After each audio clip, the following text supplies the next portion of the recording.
बर' लाइमोन लिरगिरि गौथुमनि मोनसे गोनांथार मावसुमा सावरायमेल हाबाफारिया जानानै थाङो। कामरुप जिल्लानि सिङाव थानाय रङिया ट्राइबेल जिरायसालिनि न'ब्लाङाव बर' लाइमोन लिरगिरि गौथुमनि माखासे मावसुमाफोरखौ लानानै सावरायमेल खुंदों। बर' लाइमोन लिरगिरि गौथुमनि बुंथिगिरि सानसुमा बर'नि आफाद सामलायनायाव मोनसे गोनांथार मेल खुंनाय जानानै थाङो। मख'नो गोनांदि थांनाय 13 जुलाइ खालाराव बर' लाइमोन लिरगिरि गौथुमनि आफादगिरि मिथु बर'आ गावनि माखासे एंगारहायै जाहोननि थाखाय आफादगिरि बिबानखौ एंगारनायनि गांसे लाइजाम गथायो आरो बे लाइजाम गथायनायखौ आजावनानै गोदानै आरो बे लाइजामनि जाहोनखौ नोजोर होनानै दिनै मावसुमा मेल खुंनाय जायो। दायो बर' लाइमोन लिरगिरि गौथुमनि आफादगिरि मासिया लांदां जानानै थानायनि थाखाय लेङाइ आफादगिरि उख्रांगोरा नार्जारिखौ गोदान आफादगिरि महरै सायख'ना लानाय जायो। लोगोसे बिथां उख्रांगोरा नार्जारिया आफादनि संबिजित बायदियै आफादनि आफादगिरि बिबानखौबो आजावना लानायनि उनावनो खौरांगिरिफोरनि सिगाङाव फोरमायबावना होयो दि फैबाय थानाय समफोराव लाइमोन लिरगिरि बिथांमोनखौ थुनलाइ लिरनाय, फरायनाय आरो जौगानाय बेनि सायाव गोख्रों खामानि मावलांगोन होननानै बुंथियो।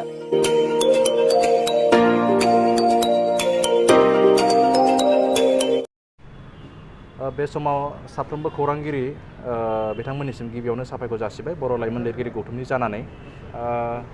बर' लाइमोन लिरगिरि गौथुमा मोनसे मावसुमा मेल हाबाफारि लानाय जायो दिनै ट्राइबेल रेस्ट हाउसआव रङियानि मोनसे हाबाफारियाव।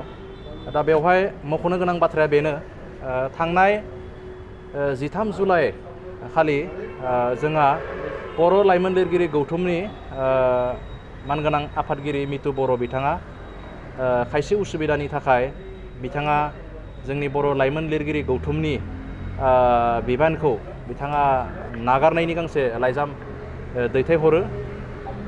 बे लेखायैनो जोङो बिथांनि उसुबिदानि थाखाय बिथाङा जा लाइजाम दैथायहरनाय बेखौ दिनै जोङो सावरायनायनि गेजेरजों नैबे रङियानि जा ट्राइबेल रेस्ट हाउस बे सावरायनायनि गेजेरजों बिथांनि जि लाइजाम दैथायनाय बेखौ जोङो गनायनानै लादों आरो गनायना लानानै बिथांनो जोङो जोंनिफ्राय जि गनायथि बिलाइ बिथांखौ जोङो दैथायहरनाय जाबाय। लोगोसेयावनो बिथांनि जायगायाव सासे जोङो आफादगिरि हिसाबै जोङो सायख'नानै लानाय जाबाय। बिथाङानो जाहैबाय उख्रांगोरा नार्जारि। बिथांखौ बर' लाइमोन लिरगिरि गौथुमनि गोदानै आफादगिरि महरै सायख'नानै लानाय जाबाय। आफादगिरि दिनैनिफ्राय आफादगिरि महरै सायख'बाय, बे बिथिङाव मा बुंगोन? बर' लाइमोन लिरगिरि गौथुमहाथ' गोबां खामानि मावनांगौ दं। बे मावनाय बेलायाव जोंहा रेजिस्ट्रेसननि खामानि दं। रेजिस्ट्रेसना जोंहा दासिमबो जायाखै।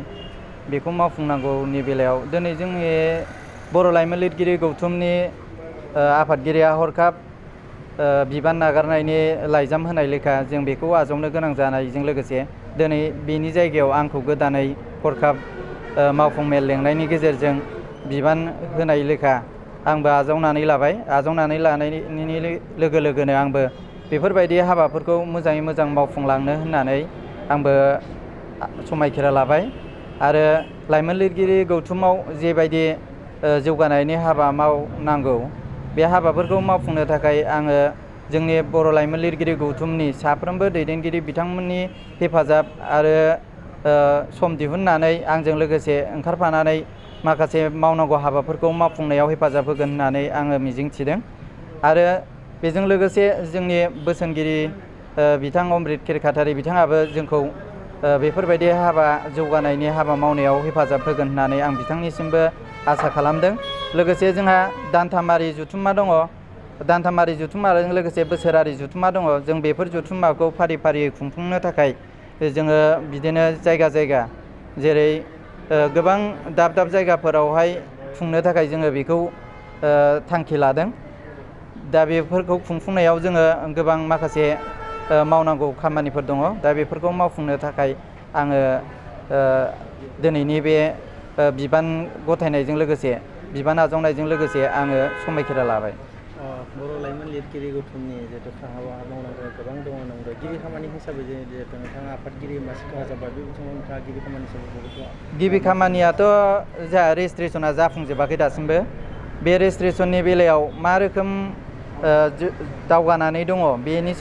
जोंहा आगोलनि जे आफादगिरिया जोंनो बिबान नागारलांबाय बिथांमोना मोजाङै मिथिगौ। दा बिथांमोन मावलांनाय लोगोसे जोंहा दा बिथाङाथ' बे खामानिखौ मावफैनाय नंला। दा बिथांनि मावफानाय जे गाहाय नेहाथारि दङ, दा बिथांजों लोगोसे बे खामानिया मा रोखोम आवगायनानै दङ बेखौहाय जोङो गिबियै मावफुंनो थाखाय आवगायनो नाजाग्रोगोन। बेनि उनाव माखासे मावनांगौ हाबाफोरखौ मावफुंनो थाखाय जों नाजागोन। जोङो थुनलाइयारि हाबाफारि दङ जोंहा। मेन जोंनि लाइमोन लिरगिरि गौथुमनि गाहाय थांखियानो जाहैबाय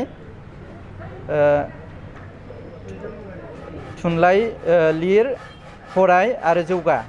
मानो होनबा जोङो थुनलाइखौ लिरनायनि गेजेरजों जों मुलुगाव गावनि गोसोनि साननाय बा गावनि हारिनि जौगानायनि साननाय बेफोरखौ थुनलाइनि गेजेरजों जों फोरमायनो हायो। आरो बेजों लोगोसे जोङो गोबां लाइमोन लिरगिरिफोरा बे थुनलाइ सोरजिनायनि गेजेरजोंनो गोबां लाइमोन साहित्य एकाडेमि बान्थाबो मोननो हाबाय।